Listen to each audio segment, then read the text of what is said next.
Hey guys, welcome to my channel. My name is April. I go by Ruby Rouge here on the YouTube. I don't normally get on camera like this. I don't normally show my face when I'm even doing this video, just because I think it's more appropriate to be looking at the products. I was just feeling some kind of way today, and I wanted to do my update, and I'm feeling a little bit under the weather, and I was just feeling a little bit like more anxious than usual because I'm feeling under the weather. I'm like, oh my gosh, you know, what do I have? I have something in my chest, I have this, I have that, and I'm like not overly concerned about it, but at the same time that I am feeling a little bit more anxiety, I was like, man, you know, I bet a lot of other people are feeling really anxious. If I'm feeling elevated anxiety, I'm certain that other people are like really, really struggling. So I just wanted to put it out there. If you're struggling, get down in the comments, you know, let somebody know, especially like at our family right now, we're practicing restricted movement, I guess. We're trying to contribute to, I'm sorry about my glasses, but we're trying to contribute to flattening the curve and just restricting our movement. Also, I'm not feeling very good, so I don't really want to be out in public, not knowing why I don't feel very good. Yeah. So anyways, let us know down in the comments if you're struggling or if you just need somebody to chat with. This is a great social media and, you know, Facebook and all of this stuff. I mean, what an amazing tool at a time like this when you do feel kind of isolated from people. Also, you know, I'm a certified Reiki practitioner. So if you're feeling like you need a little Reiki, I'll send you a little hit of mini Reiki if you're into that kind of thing. I'm also a praying person, so if you feel like you need a quick prayer, I can send you one of those too. Anyways, I just wanted to pop on and make it a little more personal and let you know that I am thinking about you. I am here with you in this thing, and we're all just trying to kind of get through it and waiting and seeing what happens, and it's a little scary. And it's okay to be a little bit scared. Just try not to panic. But it's okay to be afraid. If you need to be afraid, just be afraid, feel it, and be like, okay, now what? What can I do? I am afraid, but now what can I do? And for me, that was film a video and update you guys on what I was working on previous to this, and just keep going forward. Anyways, thanks so much for stopping by. I appreciate you, and I will see you guys again soon. Bye. So I thought, well, let's get some update. Let's definitely update on these products that I've been using. I had made some progress recently. I don't typically update you guys on every product, every update. I tend to focus on the ones that you can actually see some progress in. However, the products that need photograph updates, I wanted to go ahead and update and rephotograph so that I have pretty consistent images for these products.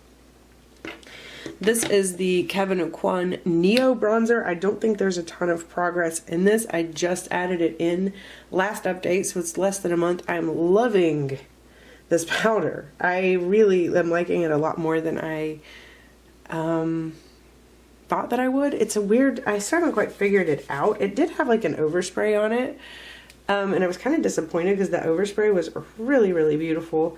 I still haven't figured out all the ins and outs of it, but it really just reminds me of the Hourglass powders. It just has really, really soft, fine meal. It looks very nice on the face. It is not overly glittery or anything crazy. It's just kind of nice and satiny is the word I would describe it.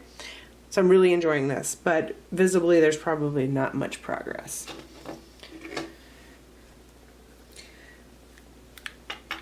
Cover FX powder in, what is this, Sun-Kissed.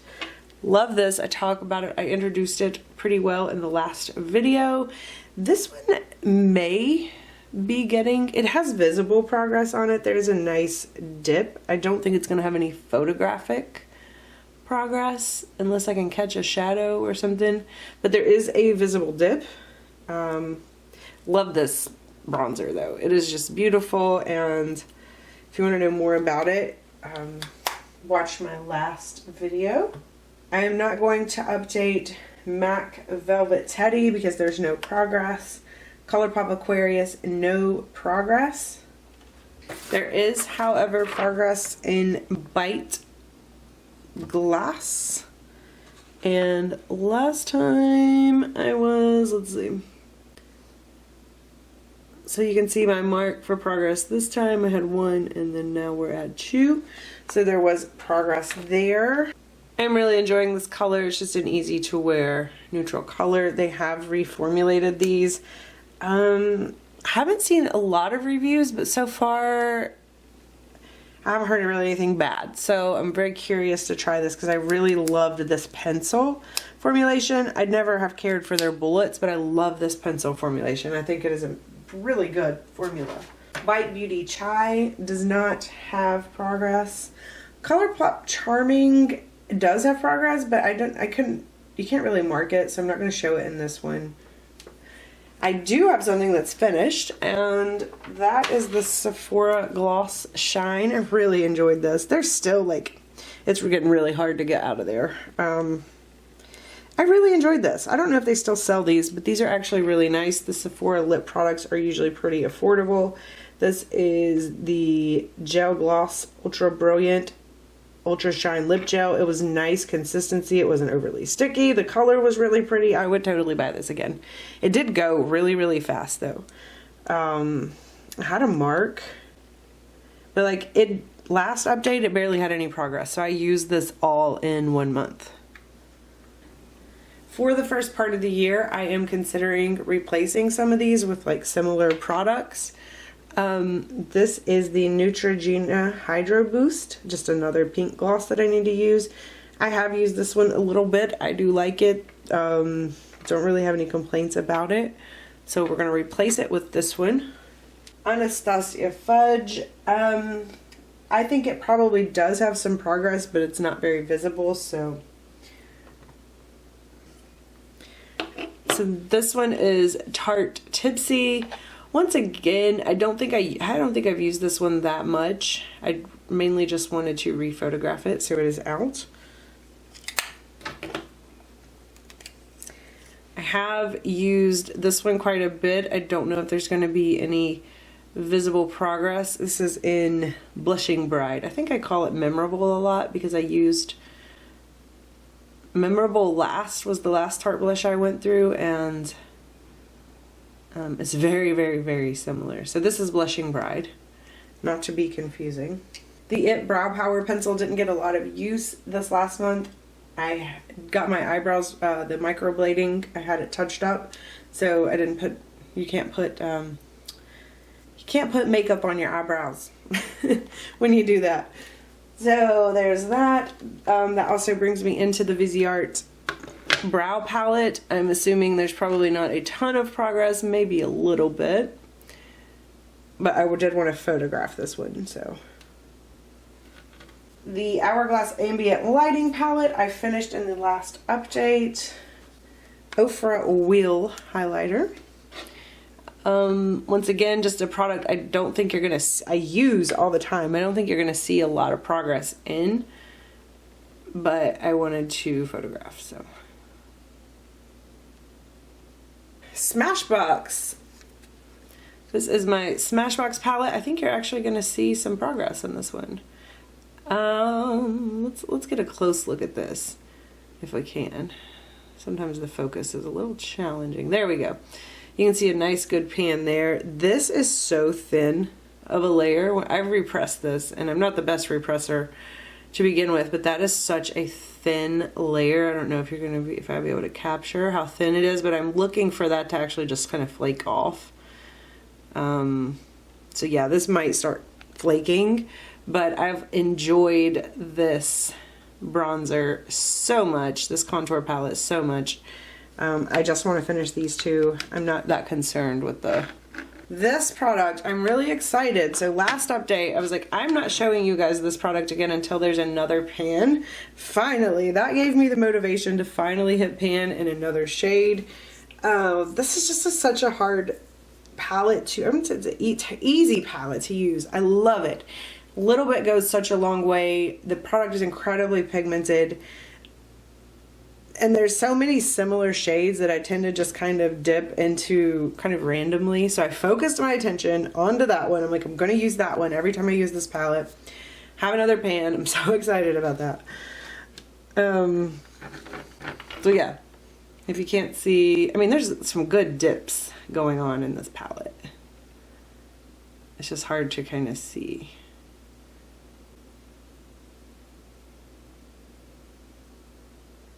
All right, on to the non-makeup type products.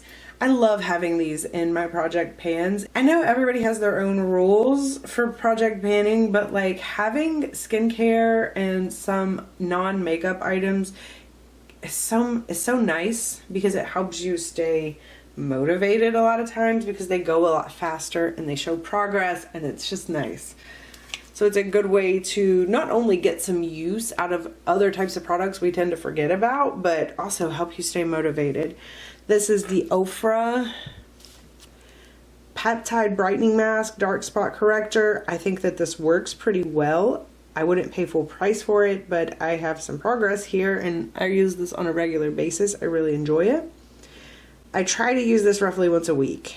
Like I said, with the eyebrow microblading, you're not really supposed to do a lot of skincare with that either, so I haven't used it, but I would like to get back into that.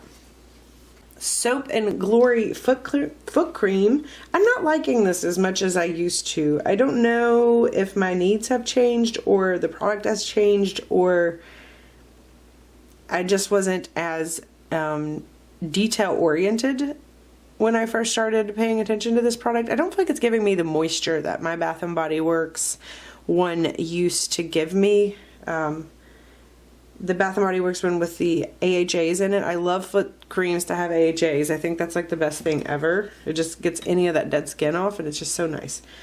I'm not really liking this one right now and I'm not wanting to use it. I'm going to keep using it though. There's no point in getting rid of it. It's almost done-ish. So we can keep going. Keep chugging along. This is a great product for project panning, the Mary Kay Satin Hands. I think you can use this like one time and it's so thick. Let's see if I can show you how thick this product is without making an entirely big mess. But like, can you see how thick that is? So like if you use this one time, I'll put it on and then I'll put on some like cotton gloves and it makes the mark go down every single time you use it because it's just such a thick product. Opposite end of that spectrum, we have this Oribe Restyle, which I finally tried to use a couple times. I think I found a use for it, even though it's definitely not something I would repurchase. I'm probably going to try to use it. Barely, but this is like, once again, this is such a thin product. You can use it quite a bit and not really show any progress. So, but I did. I made some progress on it this time, so I'm glad to do that. And lastly, we have the Jamaican Shea Moisture, the Jamaican shampoo and conditioner. I mentioned this isn't my favorite, but it is something that I will use. I just don't like it because I tend to get a little more extra hair fall than usual when I use this, and that kind of concerns me. So I try not to use it too regularly. I have been using this as this one as a body wash as well as a shampoo, just to try to make sure it's moving. And this one I have been using as a shaving cream as well as a conditioner. So just want to keep it moving. My experience with Shea Moisture products in the past tells me that they do have an expiration date, although I'm not seeing one on this bottle. So I don't know if they've changed the formula in a way that they don't expire anymore, but I'm wanting to get through these this year because they've been sitting for a while because I use them so slowly. It's a clarifying product, so you know what I mean? You don't use a ton of clarifying product. All right, that is my update for this time. Thank you guys so much for stopping by. I really appreciate you. Stay safe, stay sane, and I will see you guys again soon. Bye.